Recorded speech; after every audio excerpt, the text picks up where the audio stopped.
Spiteful gesture. Only a few weeks had passed since Edward had taken his passenger train. It had been Edward's first day out in a long time.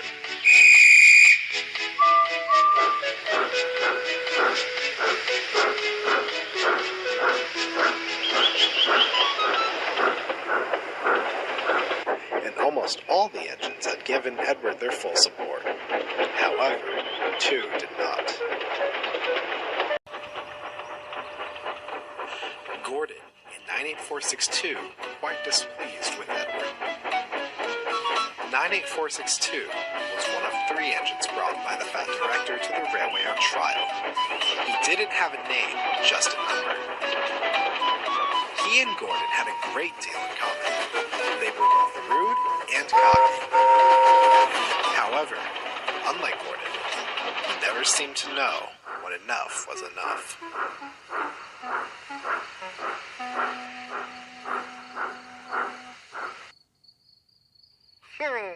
You finally managed to make it out of the station, cackled 98462 as Edward backed down into the sheds one night. Edward had just returned from his passenger run and was feeling quite proud. What a useless engine you are, Edward. I'm sure we'll be hearing plenty of complaints from the passengers tomorrow. You must have been running late all day. The others gave 98462 a foul look, but Edward just smiled. Actually, we were right on time. I'm very happy to be useful again, he chuckled. Edward knew that as long as he did not let 98462's words bother him, the engine wouldn't berate him for long. And soon enough, not getting any sort of reaction out of Edward, the big blue bully drifted off to sleep.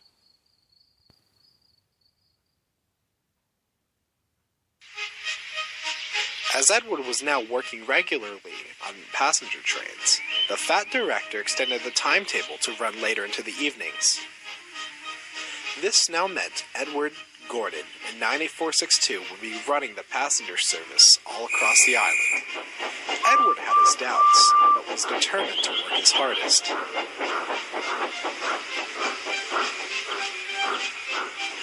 Fortunately for him, he ran the loop line, so only saw Gordon and 98462 at the big station.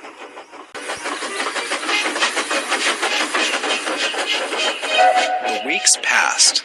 Edward thought his trains were getting heavier and heavier, or he was getting older and older. The other engines had noticed this and offered to help. Ooh.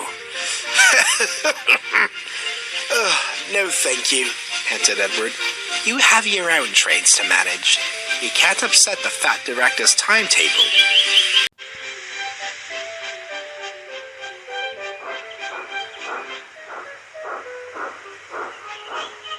Little did Edward know, 98462 heard everything and made a plan. Edward arrived at the big station to collect his first passenger train. When he arrived, he saw that there were no coaches. Thomas must have woken up late again, he thought. He was just about to go collect some more when 98462 came hooting and wheeshing into the platform with Edward's coaches. No need to fret, he said snootily. I'll be taking your train today. We mustn't upset the Fat Director's timetable. He laughed loudly as the guard blew his whistle and set off. Edward was upset, but he thought it was best to get on with his work.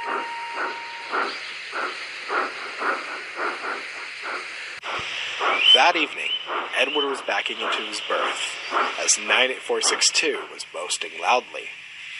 We don't need Edward anymore. I've proven I can manage 2 trains at once. Why keep him around when all he does is get in the way? Edward helped build these rails that you run on, fumed Thomas. Without him, none of us could have a railway to work on. 98462 interjected. He's a thing of the past.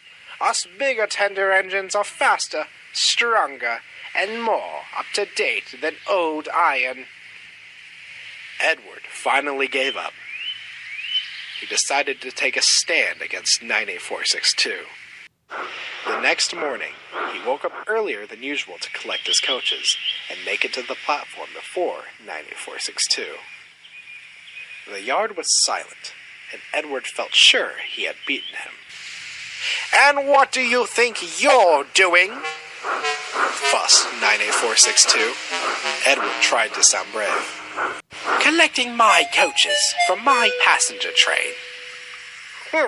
"I don't think so," 98462 growled. "You're nothing but slow and old. You are going to sit in the shed and wait to be sent away. Or even better, scrapped." Before Edward could say another word, 98462 backed down onto his line and coupled up to his coaches. Edward's heart sank, but not for long. "And just what do you think you're doing?" bellowed a familiar voice. It was the fat director. Collecting my train, sir," 98462 replied, trying to look innocent as he could. "From what I've just seen, that is not the case at all. I've had passenger complaints saying they were taken to the wrong stations, and fellow workers complaining about your treatment of others." 98462's face turned white as a ghost. "My engines," the fat director went on, "work hard and help fellow engines. You have done neither of those. Let me remind you, I had brought you here to work here on trial, and I can see you are not fit for my railway. You shall go back home to the other railway tonight.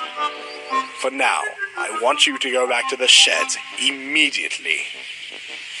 98462 couldn't muster up a response, so he sulked back to the sheds. The fat director turned to Edward.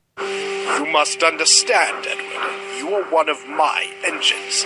You might not think so, but you are not alone on this railway. If you have any troubles, you must come and see me right away. Understand?" Edward could see from his warm smile that the fat director was told everything. He looked across the yard and saw Henry and Thomas smiling back. "Now, you have a train to pull.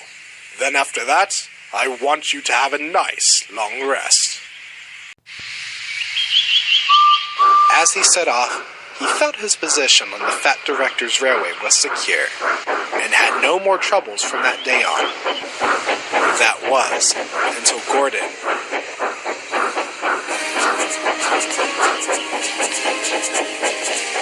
I mustn't say any more, or I shall spoil the next story.